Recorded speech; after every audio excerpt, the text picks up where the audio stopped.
ہم جس دور سے گزر رہے ہیں اس دور میں ہر ایک کے ہاتھ میں موبائل ہے، جس کی وجہ سے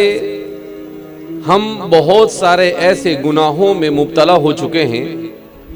کہ ہم گناہ کو گناہ سمجھنے کے لیے تیار نہیں۔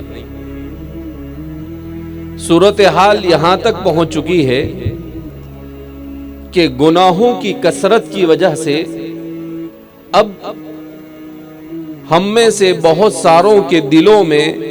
ایمان اور اسلام کی وہ اہمیت بھی باقی نہیں رہی جو باقی رہنی چاہیے، جو انسان کے لیے سب سے بڑی ہلاکت کا ذریعہ ہے۔ اللہ رب العزت نے مجھے اور آپ کو اس دنیا میں اس لیے نہیں بھیجا کہ ہم اس دنیا میں کھائے پیے پیسے کمائے اپنا وقت ایسے ہی ضائع کر دے، اپنی خواہشات پر عمل کرے اور اس دنیا سے چلے جائے۔ اگر اللہ کو کھانے پینے ہی کے لیے بنانا تھا تو اللہ نے بہت مخلوق بنائی تھی۔ روئے زمین پر انسان سے زیادہ کھانے والی مخلوق پائی جاتی ہے۔ آپ ہاتھی کو جانتے ہوں گے، وہ اس کو ایک دن میں 40 سے 50 کلو گھاس کھانے کے لیے چاہیے۔ تو اگر اللہ کو کھلانے کے لیے بنانا تھا تو اللہ نے ہاتھی کو بنایا۔ آپ شیر کو جانتے ہوں گے، ایک ٹائم میں اس کو کھانے کے لیے 29 کلو گوشت چاہیے۔ تو ایسی بہت ساری مخلوق اللہ کی، مچھلی، بڑی بڑی مچھلیاں سمندر کے اندر ہوتی ہے، جو زمین پر جتنے انسان بستے ہیں، یہ سارے انسان مل کر جتنا کھاتے ہیں، ایک ایک مچھلی اتنا کھانا کھاتی ہے ایک ایک وقت میں۔ تو اللہ رب العزت نے ہمیں ایک عظیم مقصد کے لیے بھیجا، اور وہ عظیم مقصد کیا ہے؟ اللہ رب العزت یہ چاہتا ہے کہ ہم اللہ کو راضی کرنے والی زندگی گزار کر اس دنیا سے جائیں، اللہ کی عبدیت کے ساتھ، ایمان کے ساتھ، اسلام کے ساتھ، اور رسول اللہ صلی اللہ علیہ وسلم کی سنتوں پر عمل کر کر اس دنیا سے جائیں۔ یہ ہے میرے اور آپ کے اس دنیا میں آنے کا مقصد، اور یہ مقصد انسان کو سمجھ میں آتا ہے اس وقت جب وہ حضرات انبیاء کرام علیہم السلام پر نازل ہونے والی وحی کا علم حاصل کرتا ہے، جس کو ہماری زبان میں دین کا علم اور اسلام کی تعلیمات سے یاد کیا جاتا ہے۔ جب تک کہ انسان کے پاس دین کا علم اور اسلام کا علم نہیں، وہاں تک کہ انسان چاہے کتنا ہی ذہین ہو، انسان چاہے کتنا ہی طاقتور ہو، انسان چاہے کتنے ہی بڑے منصب کا مالک ہو، وہ کبھی بھی صحیح زندگی نہیں گزار سکتا ہے۔ یہ بات ہمارے ذہن و دماغ میں بیٹھنی چاہیے۔ اسی لیے میں نے قرآن کریم کی آیت کریمہ پڑھی، ان الدین عند اللہ الاسلام، کہ اللہ کے نزدیک جو دین مقبول ہے وہ صرف اسلام ہے۔ اگر آپ کی زندگی میں اسلام ہوگا اور اسلام کے ساتھ آپ نے زندگی گزاری ہوگی، اور موت تو ہر ایک کو آنی ہے، دنیا میں کوئی ایسا نہیں ہے جو موت سے چھٹکارا حاصل کر سکے۔ آج تک کہ دنیا میں کوئی ایک مخلوق آپ ایسی بتا دیجئے جس سے وہ موت سے چھٹکارا حاصل ہوا ہو، جو موت سے بچ سکی ہو۔ قرآن کریم میں اللہ کے رسول صلی اللہ علیہ وسلم سے کہا گیا، انک میت و انہم میتون، کہ اے محمد عربی صلی اللہ علیہ وسلم، آپ کو بھی موت آئے گی، اور روئے زمین پر جتنے انسان آئیں گے سب کو موت آئے گی۔ تو ہمارے مفسرین نے لکھا ہے، اس کا مطلب یہ ہے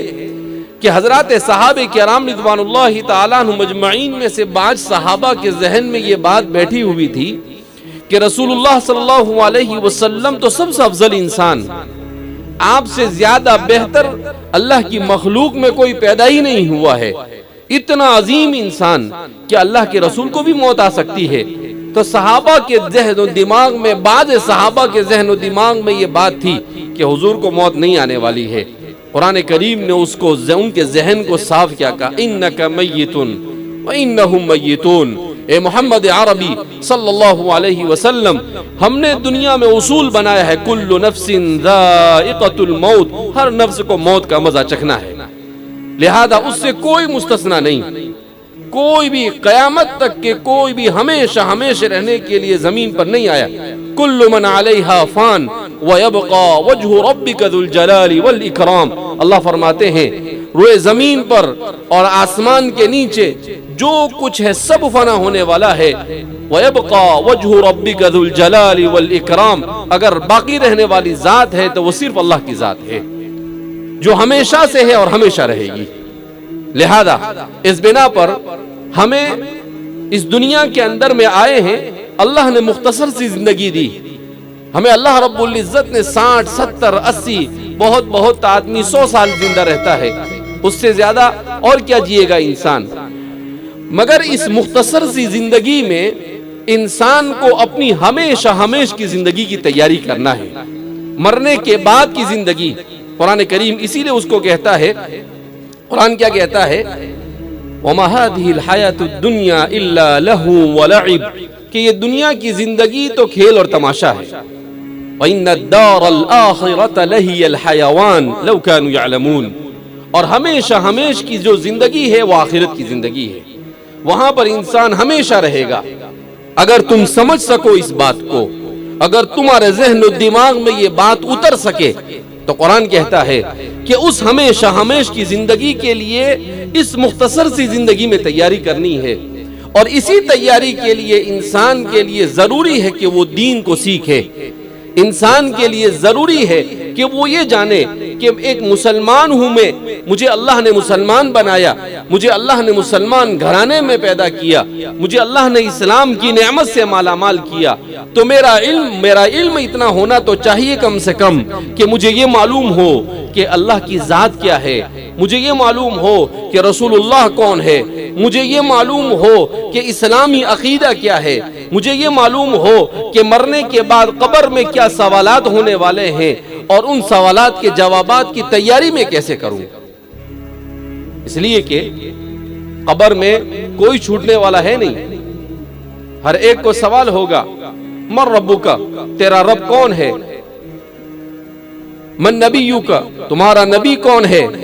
ما دینک، تمہارا دین کیا ہے، 3 ہی سوال ہوں گے۔ اب آپ سمجھتے ہیں کہ وہ تو آسانی سے دے دیں گے، کیا فرق پڑتا ہے؟ کہا نہیں، آسانی سے نہیں دے سکیں گے۔ اگر آپ نے پوری زندگی دین پر عمل کیا ہوگا تو وہ آپ کی زبان پر آئے گا، اگر آپ نے زندگی میں عمل نہیں کیا ہوگا تو آپ کی 1000 کوشش کے باوجود بھی آپ کی زبان پر وہ چیز نہیں آئے گی۔ منکر نکیر جب یہ سوال کریں گے تو آدمی اللہ رب العزت نے تو پرچہ بھی آؤٹ کر دیا کہ یہ سوال ہوں گے، مگر دنیا کے امتحانوں کی طرح نہیں، وہاں پر دنیا کے امتحان میں تو پرچہ آؤٹ ہو جاوے تو جرم، لیکن اللہ رب العزت نے کہا کہ ہمارے یہاں پر جیسے قیامت کے سلسلے میں اللہ کے رسول صلی اللہ علیہ وسلم نے ارشاد فرمایا کہ اللہ کہیں گے کہ بھئی جو لوگ ہمارے لیے نماز پڑھتے تھے اور ہمارے لیے عبادت کرتے تھے وہ سب سجدے میں چلے جائیں، تو اب کروڑوں اربوں انسان ہوں گے، ابھی روئے زمین پر 800 کروڑ انسان ہے، آدم علیہ السلام سے لے کر اب تک کے کتنے 1000 کروڑ انسان گزرے ہوں گے، اور ابھی پتہ نہیں قیامت تک کے کتنے انسان آئیں گے۔ روزانہ دنیا میں 2 لاکھ انسانوں کا اضافہ ہوتا ہے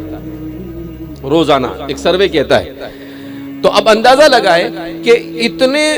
اب اللہ جب حکم دے گا، انسان قبر کی زندگی میں عذاب جھیل کر آیا ہوگا، انسان میدان حشر میں اس نے کیا کیا نہیں دیکھا ہوگا، جنت اس کے سامنے ہوگی، جہنم اس کے سامنے ہوگی، تو کون نہیں چاہے گا کہ سجدے میں چلا جائے؟ تو سب لوگ کوشش کریں گے سجدے میں چلے جائے،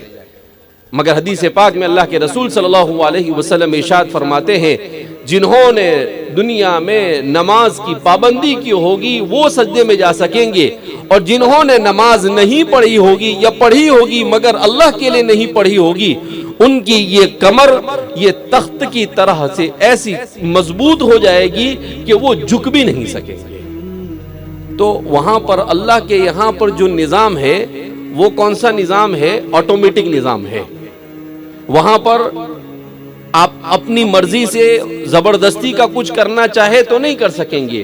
آپ کی جسم نے حقیقت میں دل سے جو چیزیں دنیا میں کی ہوگی آپ وہی چیز وہاں پر کر پائیں گے, اس کے علاوہ کوئی چیز نہیں کر پائیں گے. لہذا اس بنا پر ضرورت اس بات کی ہے کہ ہم اس حقیقت کو سمجھیں, اور ہم جب تک کہ اس حقیقت کو نہیں سمجھیں گے وہاں تک کہ ہماری زندگی کے اندر میں انقلاب نہیں آ سکتا ہے.